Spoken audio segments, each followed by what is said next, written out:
మండలంలో ఐలాపూర్ గ్రామంలో 119 సర్వే నెంబర్లో ఏదైతే ప్లాట్లు చేసి గవర్నమెంట్ ల్యాండ్లో అక్రమంగా ఎవరైతే ఎంక్రోచ్మెంట్ అయ్యారో వాళ్ళని రిమూవ్ చేయడం జరిగింది.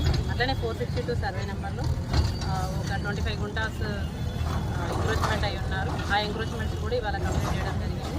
ఇదంతా హైదరాబాద్ పరిధిలో జరుగుతుంది. ఈరోజు ఎన్ని నిర్మాణాలు కూల్చేశారు మేడం? ఈరోజు ఒక 10 నిర్మాణాలు. అంటే ఇంకా అది complete daily routine work basis ఎవరికైనా నోటీసులు జారీ చేయడం కానీ ఆల్రెడీ ఎంక్రోచ్మెంట్ లో ఉన్న అందరికి నోటీసెస్ ఇష్యూ చేశాము. ఎంతమందికి ఇచ్చారు మేడం నోటీసులు? చెప్తాను. మేబీ అవి ఎప్పటి వరకు కూల్చేస్తాం? రొటీన్ ప్రాసెస్ లో జరుగుతుంటుంది. రొటీన్ గా డైలీ జరుగుతుంది.